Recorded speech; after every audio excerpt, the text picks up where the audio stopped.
নমস্কার সবাইকে, আমার ইউটিউব চ্যানেল আইভিদের পক্ষ থেকে সবাইকে স্বাগতম। তো আজকে আমরা এই যে নীল রঙের চমৎকার ফুলটি দেখতে পাচ্ছি, এটা আমরা সবাই কম বেশি চিনি। সাধারণত ঘরে সৌন্দর্য বাড়ানোর আমরা এই অপরাজিতা গাছটা লাগিয়ে থাকি, কিন্তু আপনি কি জানেন এই সাধারণ নীল ফুলটির মধ্যে লুকিয়ে আছে অসাধারণ কিছু ঔষধি গুণ। আমাদের শরীরে ও মানসিক স্বাস্থ্য ভালো রাখতে এই গাছ কতটা কার্যকারী তা জানলে আপনি আজকে আপনার বাগানে বা বারান্দা অপরাজিতা গাছ লাগাতে বাধ্য হবে। আজকের ভিডিওতে আমরা জানাবো অপরাজিতার গাছের অলৌকিক কিছু উপকারিতা এবং এটি ব্যবহার সঠিক নিয়ম। তবে হ্যাঁ, যে কোনো ভেজ উপাদান যেমন ভালো দিকটা আছে, তেমনি কিছু ক্ষতি বা সতর্কতা রয়েছে। তাই ভিডিওটি না টেনে শেষ পর্যন্ত দেখতে থাকুন, কারণ শেষের সতর্কতাগুলো না জানলে উপকারের চেয়ে অপকার বেশি হতে পারে। চলুন শুরু করা যাক। প্রথমে জেনে নেওয়া যাক অপরাজিতা গাছের বা এর ফুলের আমাদের কী কী উপকারে আসে। তো প্রথমত বলে থাকি, অপরাজিতা ফুল বা এই গাছ মানসিক চাপ বা উদ্বেগ, মানুষের যে মানসিক চাপ বা উদ্বেগটা কমায়। আজকের দিনে মানসিক চাপ আমাদের নিত্যদিনের সঙ্গী। অপরাজিতা ফুল রয়েছে বিশেষ কিছু অ্যান্টিঅক্সিডেন্ট যা ব্রেনের কার্যক্ষমতা বাড়ায় এবং মানসিক চাপ ও ডিপ্রেশন দূর করতে দারুণ সাহায্য। এর নীল চা বা ব্লুটি মনকে শান্ত করে। তো দ্বিতীয় নম্বর অপশনে আছে যাদের ডায়াবেটিস নিয়ন্ত্রণ করছেন, তাদের ক্ষেত্রে কিন্তু এই অপরাজিতা ফুলের চা বা ব্লুটি খুব উপকারিত। যাদের রক্ত শর্করার মাত্রা বা ডায়াবেটিস নিয়ে চিন্তিত, তাদের জন্য অপরাজিতা ফুল খুব উপকারী। নিয়মিত এই ফুলের চা খেলে তা শরীরের গ্লুকোজ মাত্রা নিয়ন্ত্রণ রাখতে সাহায্য করে। 3 নম্বর অপশনে আছে রোগ প্রতিরোধের ক্ষমতাও বাড়ায়। এই যে ফুলে প্রচুর পরিমাণ 3 নম্বর অপশনে আছে এই যে অপরাজিতা ফুল দেখতে পাচ্ছেন, এই ফুলে কিন্তু রোগ প্রতিরোধের ক্ষমতা বাড়ায়। এই ফুলে প্রচুর পরিমাণ অ্যান্টিঅক্সিডেন্ট থাকে। এতে শরীরের রোগ প্রতিরোধের ক্ষমতা বা ইমিউনিটি বুস্ট করে, ফলে সাধারণ সর্দি কাশি বা ইনফেকশন থেকে বাঁচায়। 4 নম্বর অপশনে আছে ত্বক ও চুলের যত্ন। অপরাজিতা ফুলে থাকা উপাদান শরীরের কোলাজেন উপাদান বাড়ায়। এর ফলে ত্বকের বয়সের ছাপ বা বলিরেখা পড়ে না এবং এই ত্বক উজ্জ্বল হয়। এছাড়া চুলের গোড়া শক্ত করতে এটি ব্যবহার করাও যায়। তো দেখতে পাচ্ছেন অপরাজিতা ফুল। 5 নম্বর অপশনে আছে ওজন কমাতে সহায়ক। আপনি কি ওজন কমাতে চান? তাহলে ডায়েটে রাখুন অপরাজিতা ব্লুটি, ডায়েটে রাখুন এই ফুলের চা।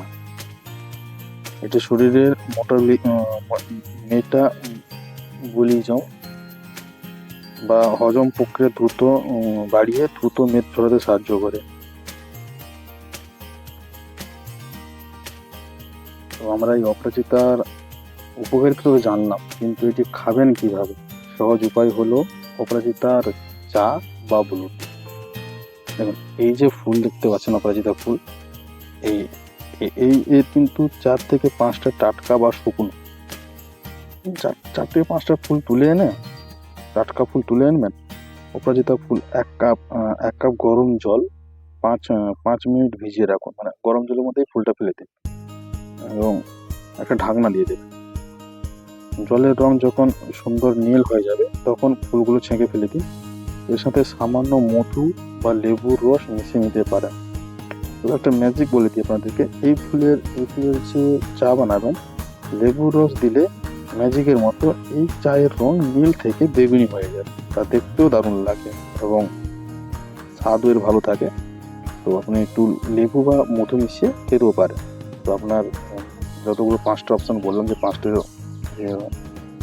শরীরের যে প্রবলেমগুলো বললাম, এগুলো ধীরে ধীরে কমতে সাহায্য করে। তো বন্ধুরা, যেমন বলে রাখি, যেমন এই ভেজ উপাদানের আপনার উপকার আছে, তেমনি অপকার বা ক্ষতিকারটাও আছে। তো ক্ষতিটা কি কি রয়েছে বন্ধুরা? তো বন্ধুরা, প্রথম বলে রাখি, অতি লোভে তাঁতি নষ্ট।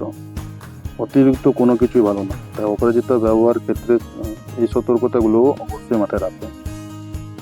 গর্ভ অবস্থায় বা স্তনদান কালে মানে গর্ভবতী নারী এবং যারা শিশুদেরকে বুকে দুধ খাওয়াচ্ছেন, তারা কিন্তু ডাক্তারের পরামর্শ ছাড়া এই অপরাজিত চা বা এর কোনো অংশ ভুল করেও খাবেন না। অতিরিক্ত অতিরিক্ত সেবনে মানে অতিরিক্ত খেলে কি হয়, তো দিনে 1 থেকে 2 কাপের বেশি অপরাজিত চা খাওয়া উচিতও নয়। সারাদিনে সকালে 1 কাপ খেলেন, তো সন্ধ্যায় বা বিকেল দিকে 1 কাপ খাবেন। তো দিনে 2 বার চা খাবেন, 1 থেকে 2 কাপ চা, বা এর বেশি খাবেন না। এর বেশি খেলে কিন্তু আপনার বমি বমি ভাব বা পেট খারাপ বা ডায়রিয়া হতেও পারে। এই যে ফুলের চা আপনারা সারাদিনে 2 বার খাবেন, এর বেশি খেলে কিন্তু ডায়রিয়া বমি বমি ভাব হতে পারে। অ্যালার্জি বা সংবেদনশীলতা, অনেকের এই ফুল বা এই গাছ থেকে অ্যালার্জিও হতে পারে। প্রথমবারে তো খাওয়ার পর যদি চুলকানি হয় বা হয়ে থাকে, সে কিন্তু খাওয়াটি মানে এই ফুলের চা কিন্তু খাওয়া বন্ধ করে খাবেন না। অবশ্যই ডাক্তারের পরামর্শ নেবেন, তারপরে খাবেন, যাদের অ্যালার্জি থাকে। আর দ্বিতীয়ত বলে দিই, শিকড় বা বীজ ব্যবহারে সাবধানতা। মানে এর ফুল যতটা দেখতে পাচ্ছেন উপকার বা পাতার উপকার, কিন্তু এর শিকড় বা বীজ কিন্তু ব্যবহার করবেন, সাবধান থাকবেন প্রচন্ডভাবে। অপরাজিতা ফুল ও পাতা নিরাপদ হলেও এর বীজ এবং শিকড় কিন্তু পেট খারাপের কারণ হতে পারে। খালি পেট বলছি, পেট খারাপেরও কারণ হতে পারে। তাই না জেনে বীজ ও শিকড় সরাসরি খাবেন না। তাহলে বুঝতে পারছেন, যতটা অপরাজিতা ফুলের পাতা ও ফুলটা যতটা উপকার রয়েছে, কিন্তু তার শেকড় বা বীজ ততটা ক্ষতিকারকও রয়েছে। তো আপনাদেরকে বলে রাখি, এর বীজ বা শেকড় সরাসরি খাবেন না। তাহলে বুঝতে পারছেন প্রকৃতি আমাদের কত সুন্দর সুন্দর উপহার দিয়েছে। তো নিয়মিত নিয়ম মেনে পরিমাণে অপরাজিতা চা পান করুন আর সুস্থ থাকুন। তো সবশেষে বলে রাখি, আজকের ভিডিওটি কেমন লাগলো কমেন্ট করে অবশ্যই জানাবেন। ভালো লাগলে একটা লাইক দিবেন এবং বন্ধুদের সাথে শেয়ার করতে ভুলবেন না। আর এরকম স্বাস্থ্য সচেতনামূলক ভিডিও দেখতে বা আরো ভিডিও পেতে চাইলে আমাদের চ্যানেলটি সাবস্ক্রাইব করে পাশে থাকা বেল আইকনটি প্রেস করে দিবেন। তো আমরা নতুন নতুন ভিডিও যখন আপলোড দেবো, তখন সর্বপ্রথম আপনারাও দেখতে পাবেন। তো আসছি, দেখা হচ্ছে পরের ভিডিওতে। ততক্ষণে ভালো থাকুন, সুস্থ থাকুন। ধন্যবাদ সবাইকে।